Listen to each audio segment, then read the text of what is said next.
Bonjour et bienvenue sur Écolo Bio Nature, je suis Isabelle Brunet et mon but est de vous aider à augmenter votre autonomie alimentaire. Alors aujourd'hui, nous allons faire une visite de l'annexe. Alors on va commencer ici par des rubus qui sont en attente. On attend d'être plantés dès que l'abri bois sera fait. Alors là on traîne énormément avec cet abri bois. Il y a toujours autre chose de plus urgent à faire, donc il est toujours pratiquement au même point. Avec à côté un basilic à feuilles de laitue. Je l'ai mis là pour qu'il soit un peu à l'ombre. Alors ici, on a un rubus Taïwan Nicolas. Et tout le long, on a des vignes. Alors différentes variétés de vignes anciennes, résistantes au mildiou. Ici, c'est une vigne d'Anuta. Alors ici, j'ai mis un pied d'aromatique, de l'origan. Et puis il me restait quelques pieds de concombre, donc je les ai mis un peu là tout le long, encore de l'origan. Alors celui-ci a déjà donné un concombre, mais bon c'est très sec ici, donc je suis pas sûr que ça va vraiment pousser. Alors encore une vigne, celle-ci c'est une variété Crimson, c'est des raisins roses. Toujours de la vigne avec une variété Aramon.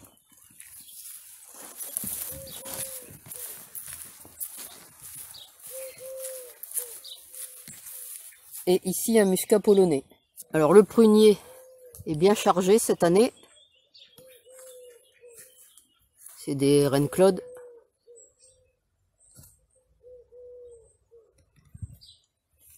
Ici j'ai quelques variétés de menthe. Une menthe Riclès, une menthe Picata et une menthe haute Cologne. À côté d'un cerisier de Mahaleb. Alors ici c'est encore des plantes en attente. Et puis ici ma petite pépinière. Alors de l'autre côté de l'entrée, on a une variété d'arbres à faisan. Alors l'arbre à faisan, hein, pour rappel, a des fruits au goût de caramel. Alors là c'est une variété golden, aux feuilles beaucoup plus vert clair que la variété traditionnelle. Dans ce qui était, je ne sais pas si vous vous souvenez de la haie qu'il y avait là, dans ce qui était la haie. Eh bien, on a tout coupé. Hein. Pour preuve, vous avez le bois qui est là. Et comme il me restait des choux, eh bien, j'ai planté des choux. À la mode de chez nous, comme on dit. Et puis, il me restait aussi des poires de terre. Donc, en attendant que l'abri soit construit, j'ai mis des poires de terre devant. Alors vous voyez c'est en cours, hein. Les poteaux sont mis mais ça s'est arrêté là pour le moment. Donc bon je vous refais pas un tour complet des fruitiers. Hein, je détaille pas. Là c'est un hachis qui souffre beaucoup de la chaleur. Un cornouiller. Un prunier, là c'est des prunes Victoria.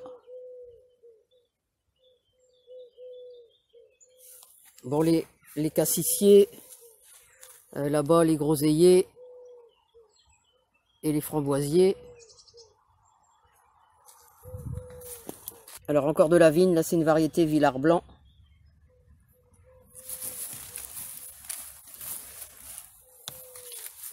Là on a un poirier, un ragouminier, encore de la vigne. Une variété glaciaire, un autre ragouminier. Donc en même temps on passe au pommier, vous voyez comme il est bien chargé aussi encore cette année. Celui-là donne énormément. L'année dernière je ne sais pas combien de kilos on a récolté, mais on ne savait plus où les mettre. Il y en avait plein le couloir. Et on en a distribué dans toute la famille, on a fait énormément de compotes, de jus de pommes. Et bien sûr, on en a consommé aussi beaucoup comme ça. Et on en a utilisé dans les desserts. Alors on vient maintenant à la partie jardin, la partie clairière nourricière. Avec le wasabi qui est très triste avec les températures qu'on a en ce moment. J'essaye de l'arroser tous les jours, mais il fait vraiment trop chaud pour du wasabi. Ça ne lui convient pas du tout. Le pied de Mitsuba n'est pas très beau non plus. Pourtant j'essaye de l'arroser. Par contre le bangpung ça va. Lui se plaît. Alors les haricots. Alors je suis bien contente d'avoir mis des haricots sous un arbre. Ce qu'on ne fait jamais normalement. Parce qu'avec la canicule de cette année, eh bien, je vais avoir quand même des haricots. Alors la salade, alors les choux, je sais pas, ont des attaques d'altise et de chenilles, de limaces. Enfin vraiment, c'est l'hécatombe au niveau des choux ici. J'arrive pas à les maintenir. Donc les haricots là, c'est la variété gousse d'or. Hein. Ils sont seulement en fleurs parce qu'ils ont été plantés très tard, fin mai. Bon, la salade là a été récoltée. C'était de la croissonnette du Maroc, il reste que les trognons. La courge a beaucoup de mal aussi cette année, alors que l'année dernière, les courges s'étaient bien plu ici, mais là je crois que aussi un problème de manque d'eau. Parce que même les dahlias qui étaient superbes l'année dernière sont assez petits là. Alors encore une vigne ici. C'est une vigne Zemira. Donc je vous disais, les dahlias sont petits cette année. Par rapport à l'année dernière. Alors les choux, hein, je vous dis, sont mangés. Mais j'ai le problème partout. Hein. Alors encore des haricots, là ce sont des haricots secs, deux variétés de haricots secs. Alors entre les haricots, il y a un peu de célosie, mais qui a du mal aussi, qui est un peu mangé par les limaces. Il y en a là, il y en a ici aussi.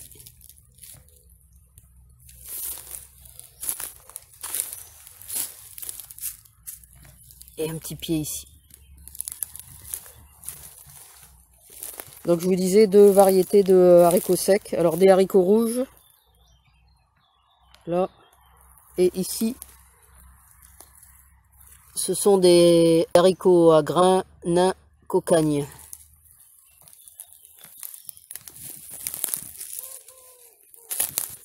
Avec au milieu de la reine des prés. Alors si vous ne savez pas comment l'utiliser, je vous renvoie au blog de Cathy, les gourmandes astucieuses. Elle a fait une recette de crème aux fleurs de reine des prés. Même le céleri est tout triste. Pourtant du céleri c'est très solide. Alors quelques poires de terre. Oui, les prunes là, il y en a partout. Hein. Hop, je suis juste là sous le prunier. Vous voyez, il est rempli. On pourra en consommer, en donner et puis en déshydrater. Parce que j'aime bien déshydrater des prunes. Je les utilise notamment pour faire mon kéfir.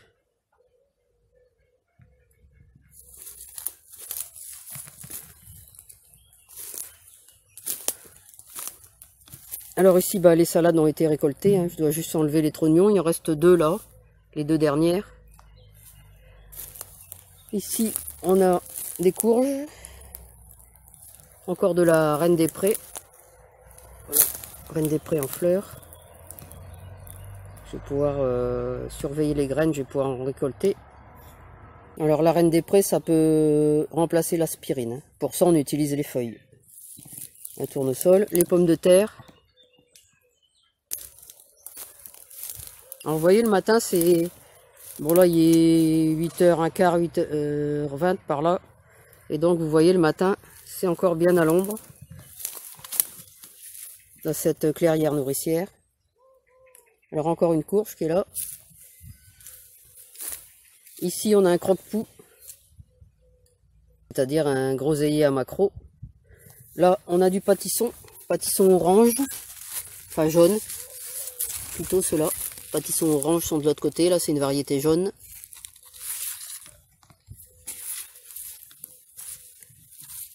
Et on a des courgettes.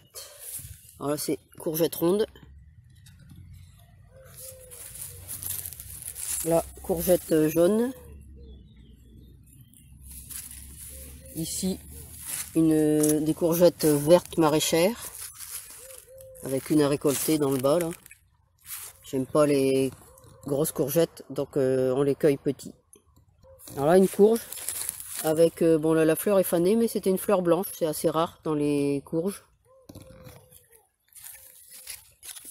Ici encore des courges. Alors le noyer, c'est pareil, hein. Là il est carrément à terre cette année, il plie sous les noix.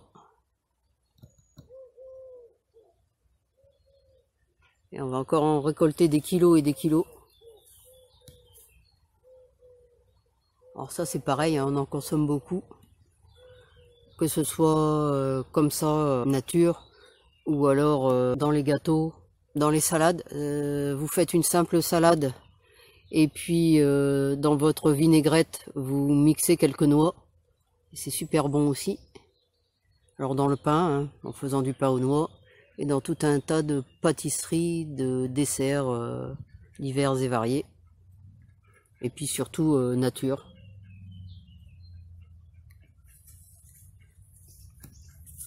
Alors je vais essayer d'aller de l'autre côté pour vous montrer les poires de terre. Alors encore des courges là, ils sont en train de pousser. Alors en passant ici à côté des deux composteurs, on a un pied de groseillier blanc.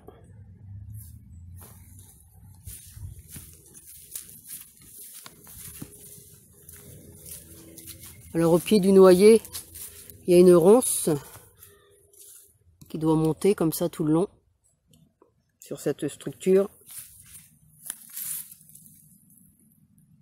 C'est une ronce Boysen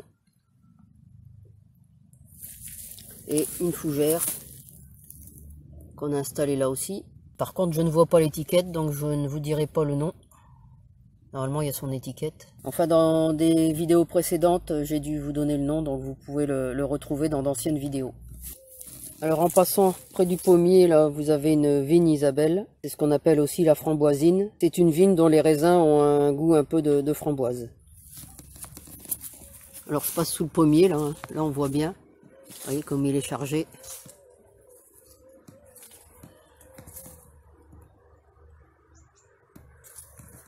Donc je me mets de l'autre côté. Donc là des poires de terre.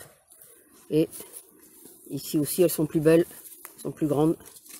Sous le noyer. Voyez. Alors l'artichaut qui est très triste.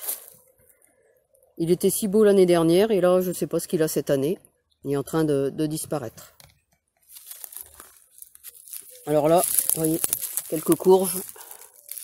J'espère que ce sont des cabochons celles-là. Je vois une étiquette de cabochon qui traîne.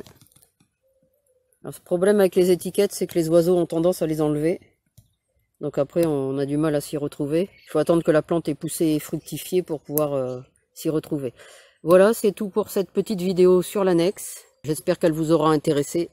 Comme d'habitude, n'hésitez pas à la commenter, à la partager dans vos réseaux et à la liker. Et puis, vous pouvez retrouver de nombreux conseils et astuces sur le jardinage bio et la permaculture sur mon blog www.ecolo-bio-nature.com et dans mes livres. À bientôt!